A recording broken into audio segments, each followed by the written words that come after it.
नमस्कार,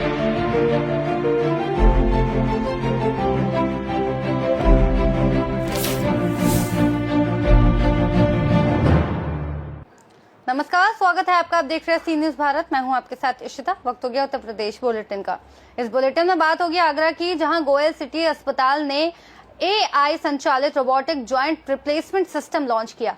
साथ ही बात होगी बलिया की, जहां RLD के राष्ट्रीय सचिव अनुपम मिश्र ने आजादी के महानायक मंगल पांडे को लेकर बड़ा बयान दिया है। ऐसी तमाम खबरों पे करेंगे विस्तार से बात।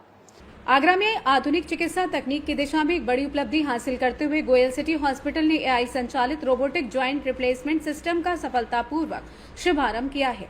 इस तकनीक के साथ ये आगरा जिले का पहला अस्पताल बन गया है, जहां मरीजों को रोबोटिक ने और हिप रिप्लेसमेंट के लिए दिल्ली या अन्य बड़े शहरों में नहीं जाना पड़ेगा।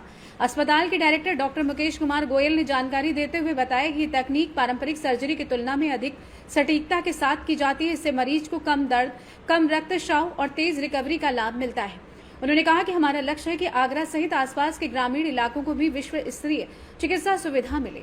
रोबोटिक सर्जरी विशेषज्ञ डॉक्टर मेघल गोयल ने बताया कि अब तक 38 सफल रोबोटिक ज्वाइंट रिप्लेसमेंट सर्जरी की जा चुकी है।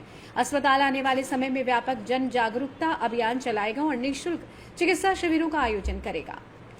दरअसल ये है रोबोटिक जो कोर हमने रोबोटिक नी ट्रांसप्लांट कर रहे हैं, तो एक सिंपल नी ट्रांसप्लांट है। उस दोनों में फर्क ये है कि ये ब्लड लॉस कम होता है, अधिक सटीकता मतलब एक्यूरेसी ज्यादा आती है, और जो कॉम्प्लिकेशंस है वो कॉम्प्लिकेशन बहुत कम हो जाते हैं। और साथ में tailor made knee joint provide करना, मतलब जैसा घुटना आपका पहले था, बीमारी से पहले था, उस तरीके के घुटने को दे पाना।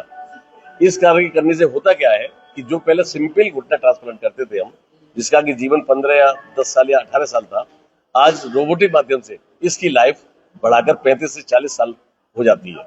और उसका जरूरत इस बात की इसलिए है कि पहले जो घुटना ट्रांसप्लांट होते थे वो 65 साल से ऊपर की एज के होते थे, तो उसमें 15 या 20 साल अगर लाइफ चल जाती थी तो दैट इज एनफ। लेकिन आज घुटना 35 साल से 65 साल के लोगों के बीच में भी बदला जा रहा है, जिनका कि लंबा जीवन उनके सामने पड़ा हुआ है। तो इस लंबे जीवन को एक ही घुटने के साथ जी पाए वो, इसलिए रोबोटिक नी ट्रांसप्लांट की आवश्यकता पड़ी।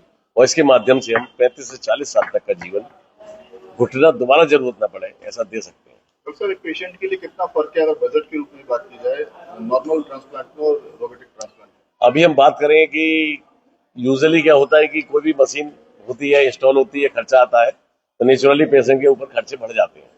लेकिन अभी गोयल सिटी हॉस्पिटल के माध्यम से हम आयुष्मान के केसेस को फ्री कर रहे हैं। 70 साल से ऊपर के लोगों को जिन्होंने मोदी सरकार ने फ्री कर रखा है, उनको ये फ्री सेवा दे रहे हैं। और साथ में ये कार्य जो 3 से 4 लाख में दिल्ली में होता था, जिनके पास किसी तरीके का आयुष्मान नहीं है, 70 साल से ऊपर की उम्र नहीं है, या फिर कोई। आगरा से सी न्यूज संवाददाता अनुज की रिपोर्ट।